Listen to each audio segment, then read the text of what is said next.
Michel Barnier has begun his first full day as France's new Prime Minister. President Emmanuel Macron appointed him the former chief Brexit negotiator on Thursday. That ended 2 months of endless talks.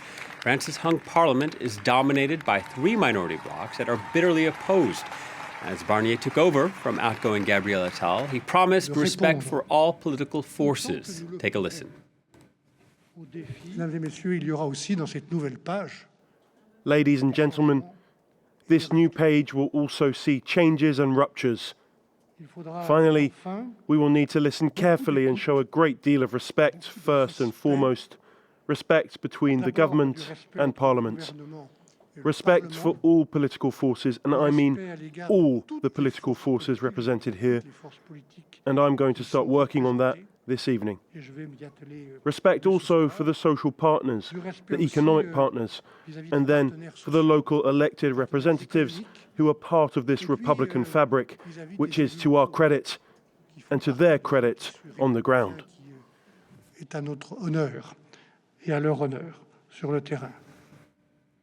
Barnier thought to be one of those rare leaders whose future government could survive a no-confidence vote. Here are some of the reactions, furious reactions, though, coming from some various political groups.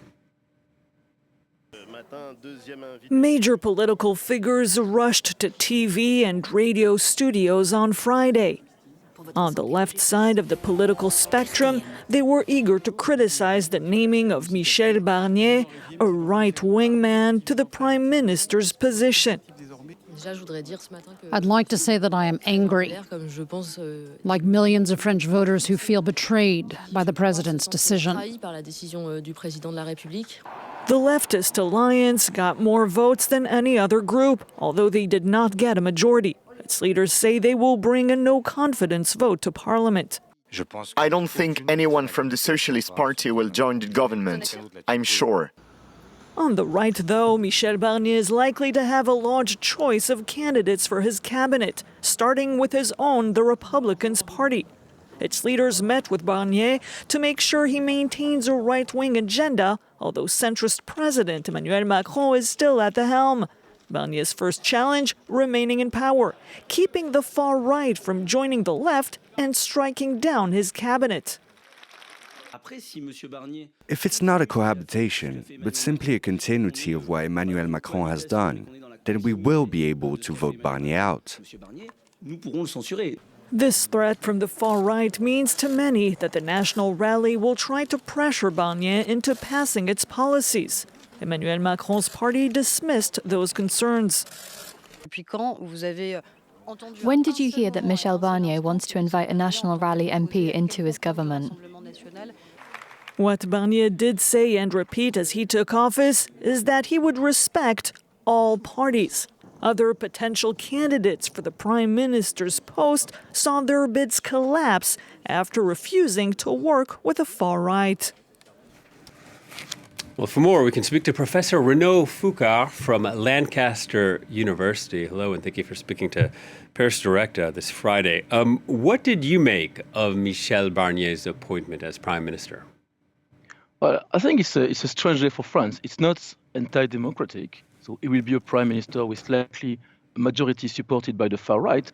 But when voters in France went on the 7th of July for the second round of the election, it was really a referendum against the far right. So there was a Republican front where candidates from the left, from the center, withdrew each other to make a bloc, to block the far right from getting into power.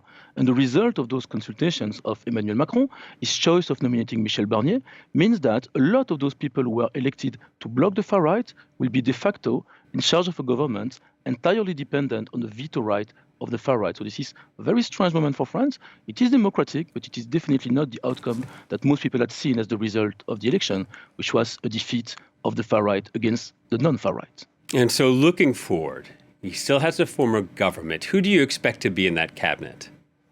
So this will be a center-right government I don't think he will invite anyone from the Rassemblement National.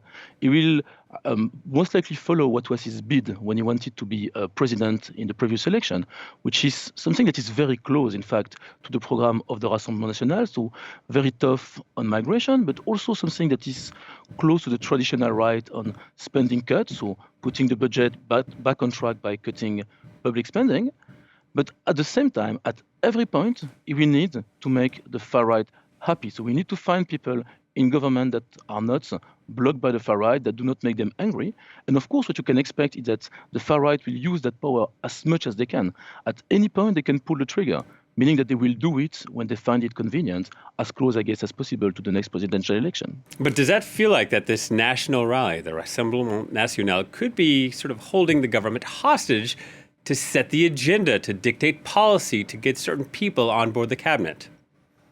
Well, definitely. This is something that has happened everywhere in Europe. You had other governments, minority governments with the far right. The far right used that to get maximum leverage. At the same point, they show that they are reasonable people. Look, they are not blocking the government. And this is important. The left and the center left and the far left, they could not agree on someone. The prime minister today could be Bernard Cazeneuve, so a center-left prime minister. It did not happen because they could not agree. The far right is showing we are reasonable, we can do this. But at the same time, they will not be accountable for anything that happened in the government. So they are really in the best of both worlds for them, and they can choose as they like what will happen in government. All right, Professor. Thank you very much. Professor Renaud Foucart speaking to us there.